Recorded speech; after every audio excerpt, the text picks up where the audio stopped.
Hello everyone, ಇವತ್ತಿನ ವಿಡಿಯೋನಲ್ಲಿ ನಾವು ಬೇಸಿಕ್ ಕನ್ನಡ ಪದಗಳನ್ನ ಇಂಗ್ಲಿಷ್ ಅಲ್ಲಿ ಏನಂತಾರೆ ಅಂತ ಹೇಳಿ ವಿವರವಾಗಿ ಈ ಒಂದು ವಿಡಿಯೋನಲ್ಲಿ ಕಲ್ತ್ಕೊಳ್ಳೋಣ ಬನ್ನಿ. ಮಾಹಿತಿ ಅಂತಂದ್ರೆ ಇನ್ಫಾರ್ಮೇಶನ್, ಅಂದ್ರೆ ಯಾವುದೇ ವಿಷಯದ ಬಗ್ಗೆ ಇರುವ ನಿರ್ದಿಷ್ಟ ಜ್ಞಾನ ಅಥವಾ ವಿವರಣೆ ಇರುವಂತದ್ನ ಮಾಹಿತಿ ಅಂತ ಕರಿತೇವೆ. ಗಾಸಿಪ್ ಅಂತಂದ್ರೆ ಇತರರ ವೈಯಕ್ತಿಕ ವಿಚಾರಗಳ ಬಗ್ಗೆ ಆಧಾರವಿಲ್ಲದೆ ಮಾಡುವ ಹರಟೆ ಅಥವಾ ಹಗುರವಾದ ಮಾತುಗಳನ್ನ ಗಾಸಿಪ್ ಅಂತ ಕರಿತೇವೆ.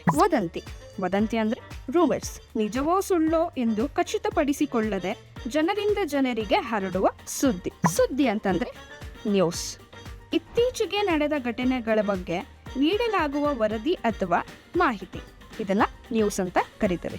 ಸಂದೇಶ ಅಂತಂದ್ರೆ ಮೆಸೇಜ್, ಒಬ್ಬ ವ್ಯಕ್ತಿಯಿಂದ ಇನ್ನೊಬ್ಬರಿಗೆ ತಲುಪಿಸಬೇಕಾದ ವಿಷಯ ಅಥವಾ ಮಾಹಿತಿ, ಇದನ್ನ ಸಂದೇಶ ಅಂತ ಕರಿತೇವೆ, ಅದು ಮೆಸೇಜ್. ವರದಿ ಅಂತಂದ್ರೆ ರಿಪೋರ್ಟ್, ಒಂದು ಘಟನೆ ಅಥವಾ ವಿಷಯದ ಬಗ್ಗೆ ವಿವರವಾಗಿ ಸಿದ್ಧಪಡಿಸಿದ ಮಾಹಿತಿ. ಪ್ರಕಟಣೆ ಅಂತಂದ್ರೆ ಅನೌನ್ಸ್ಮೆಂಟ್, ಸಾರ್ವಜನಿಕರಿಗೆ ಅಧಿಕೃತವಾಗಿ ತಿಳಿಸುವ ವಿಷಯ. ದೃಢೀಕರಣ ಅಂತಂದ್ರೆ ಕನ್ಫರ್ಮೇಶನ್, ಯಾವುದಾದರೂ ವಿಷಯ ಅಥವಾ ಸುದ್ದಿ ನಿಜ ಎಂದು ಸಾಬೀತುಪಡಿಸುವುದು. ಎಷ್ಟು ಸುಲಭವಾಗಿ ಕನ್ನಡದಿಂದ ಇಂಗ್ಲಿಷ್ ನ ಕಲ್ತ್ಕೊಂಡಿದೀವಿ ಅಂತ. ಇದೇ ರೀತಿ ಈಸಿ ಇಂಗ್ಲಿಷ್ ಲರ್ನಿಂಗ್ ಟಿಪ್ಸ್ಗಾಗಿ ಫಾಲೋ ಇಂಗ್ಲಿಷ್ ಪಾರ್ಟ್ನರ್ ಕನ್ನಡ.